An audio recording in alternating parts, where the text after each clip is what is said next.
So as we get towards the end of the second chapter of Taanit, we are gradually going to shift from days when we fast to people and days when we don't fast. So it's a very interesting turnabout. And again, that we're seeing the same association from Mishnah to Mishnah that we see in Tehillim. It's just with the end of one Mishnah linking to the beginning of the next Mishnah, just as Tehillim do. And you can have a look at Esa Enai, that's a great example. But in order to understand these days, we need to understand the divisions of the people of Israel. And I just wanted to begin, before jumping into the Mishnah, by just talking through a table which is on the source sheet in two languages, just to explain how the priests were organized. And there is something called a mishmar. A mishmar is a guard. And it represents, there were 24 mishmarot, so there are 24 guards, which represent 24 divisions of priests. And each one of these will be on duty in the temple 1 week at a time.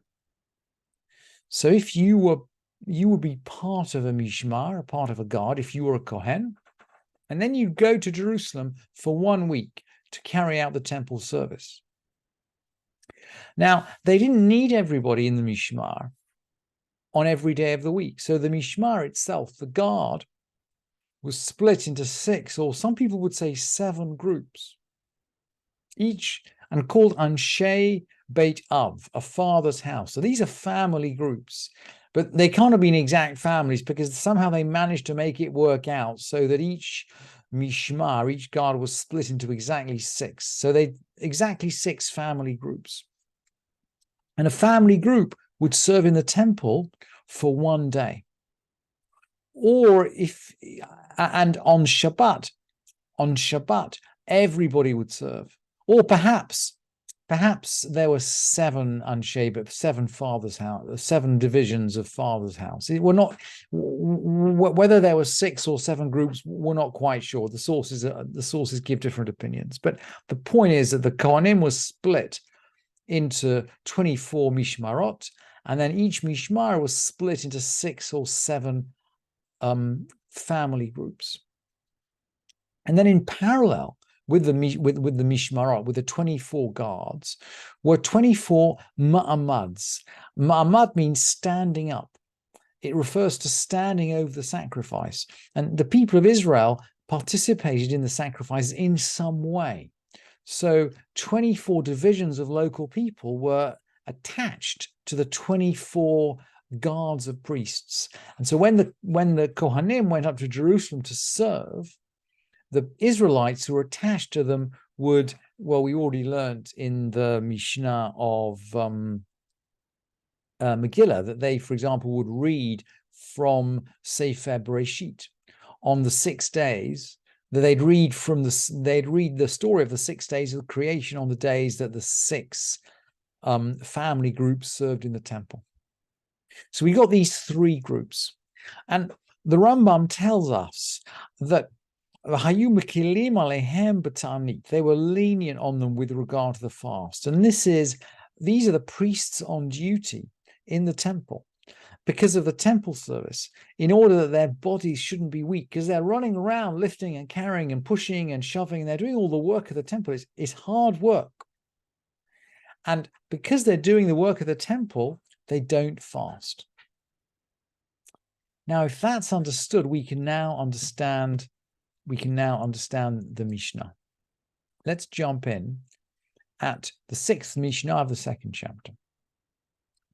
Shalosh Taanit harishonot anshei mishmar mitanim velo mashlimim, on the first 3 fasts.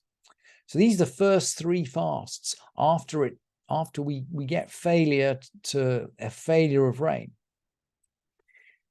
On the first 3 fasts, the men of the guard fast anshei mishmar. So this is all 6 family groups. Anshei mishmar mitanim velo mashlimim. The men of the guard fast, but they don't complete their fast. Ve'anshei beit av lo hayu mitanim. and the men of the father's house, so these are the people on duty that day, they don't fast at all. Shalosh shniot, on the second group of three, anshe mishmar mitanim umashlimim va'anshe beit av mitanim velo mashlimim. On the second of the three fasts, the men of the guard fast, and they finish the fast. And the men of the father's house fast, but they don't complete the fast. Sheva achronot, elu va'elu mitanim umashlimim divrei Rabbi Yoshua. On the last 7 fasts, they both have to fast, and they both complete their fasts. So that's the view of Rabbi Yoshua. And the halakha actually, the sages have a different view, and the halakha, according to the Rambam, goes according to the sages. B'chachamim omrim, shalosh taniyot harishonot elu v'elu lo hayu mitanim. On the first 3 fasts, neither of these 2 groups. Shalosh shniyot anshe mishmar mitanim v'lo mashlimim v'anshe beitav lo hayu mitanim. On the second 3, the men of the guard fast, but don't complete their fast. They might, and the men of the father's house don't fast at all, because they're on duty. V'sheva achronot, anshe mishmar mitanim umashlimim, v'anshe beit av mitanim v'lo mashlimim. And on the last 7 fasts, the people of the guard fast and complete their fasts, but the men of the father's house, these are the people who are on duty, mitanim v'lo mashlimim. They start fasting, but they don't complete the fast. So we're a little bit, we are, in the words of the Rambam, we are lenient on the people who are serving the temple because of the work they need to do. And there are other differences between the men of the guard and the men of the father's house. Now we know that Kohanim are forbidden, it's forbidden to serve in the temple while drunk. It's a verse in Vayikra. And there is an idea, by the way, that this is one of the reasons why the 2 sons of Aaron were killed. Perhaps they drank something before offering their strange fire. We learn in the Mishnah, Anshe Mishmar Mutarin Lishot Yain Baleilot. The men of the guard, so this is the big group, were allowed to drink at night, Avalova Yamim, but not during the day, because perhaps they might be called upon to help during the day, even if that wasn't their day on duty. But the men of the father's house may not, neither during the day, neither during the night. They stay away from alcohol during the 24 hours that they're on duty. It's a bit like driving. You don't drink and drive. You don't drink and serve in the temple. Anshe mishmar ve'anshe ma'amad asurin milispod u'milechabes. Both the men of the guard and the men of the ma'amad. So in other words, this is the 1 in 24 divisions, the Kohanim going up to Jerusalem, and the Anshe Ma'amad, the people of Israel who are left behind in their local towns, but are kind of celebrating with them. They're reading Sefer Bereshit, they're saying Tehillim, and so on. Both of these groups of people may not cut their hair nor wash their clothes that whole week. And on Thursday, they're permitted in honor of Shabbat. And we learned this halacha when we were learning the Mishnah of Moed Katan. We learned that the sages want us to basically get ready before time. So the idea is that we should have our hair cut and our clothes washed before the festival comes in. We shouldn't put off this stuff and do it on the intermediate days. And they forbade this activity, except for people who really needed to do so, on Chol HaMoed. And similarly, they forbade it on the week of the Mishmar. If your Mishmar is on duty that week, you've got to get your hair cut and your clothes washed beforehand. And similarly, if you're one of the Ma'amad, if you're connected to the Mishmar, you've got to get your hair cut and your clothes washed the week before, except for the Thursday, because Shabbat, the kavod of Shabbat is an overriding principle, and even on Chol HaMoed, even on Chol HaMoed, even when you're one of the Ma'amad, we can still do these things on Thursday for the Kavod of Shabbat.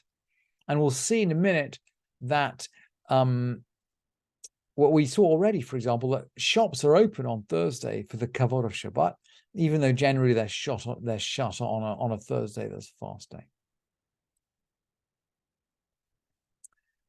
The Mishnah then goes on, and we're extending from people who don't fast now to days when we don't fast. And the Mishnah explains, Kol hakatuv b'Megillat Taanit dila l'mispad lefanav asur ul'acharav mutar. Every day about which is written, one may not eulogize. In Megillat Taanit, on the preceding day it's prohibited, but on the following day it's permitted. Now, what is going on here? What is Megillat Taanit? Well, there's a remark in the Talmud in Shabbat. Tanu Rabbanan, our fathers taught, Mi katav Megillat Taanit amru, Hananiah ben Chizkiyahu ve'siato. Hananiah ben Chizkiyahu and his helpers, or his help, or his gang, wrote Megillat Taanit, Shehayu Mechabavin et Atzarot, because they held dear the troubles. Now, I think this is probably a euphemism, because Megillat Taanit is not a register of troubles. It's a register of days on which Israel was delivered from trouble. It's a holiday list. But it's kind of euphemistically called in this Baraita a list of troubles. And it is a list of days when we're not allowed to fast. Now, most of these have actually dropped out of current usage. The only ones that really jump out are Hanukkah and Purim. We can't fast on Hanukkah and Purim. But Megillat Taanit has got a much, much longer list of ancient, it's like an ancient calendar list. There's more than one text available. The academic Vered Noam, distinguished professor of Talmud at the Tel Aviv University, has produced a fine edition, actually showing that there are two completely separate versions of Megillat Taanit, and she separates out the two versions. That's Megillat Taanit. And the Mishnah seems to know about Megillat, and this is fascinating. The Mishnah knows about Megillat Taanit because it says, Kol hakatuv Megillat Taanit. Everything, every day about which is written, you cannot eulogize in Megillat Taanit. If you can't eulogize on that day, meaning it's a holiday day, you can't eulogize before it either. But you could eulogize the day after. And Rabbi Yossi is going to disagree. Rabbi Yossi Omer lefanav ul'acharav asur. Rabbi Yossi says it's forbidden both the day before and the following day. Now, let's get on to fasting. Dila lehit ananya. One may not fast. If Megillat Taanit says one may not fast, lefanav ul'acharav mutar. If the Megillat Taanit says you can't fast, you can fast the day before and you can fast the day after. And Rabbi Yossi says, lefanav asur ul'acharav mutar. Before is forbidden, but after is permitted. And I think we do run according to Rabbi Yossi now. I think we can fast, for example, no, I'm not sure, because we fast the day before Purim. We fast the day before Purim. We do not fast the day after Purim. So I don't think we go to either opinion.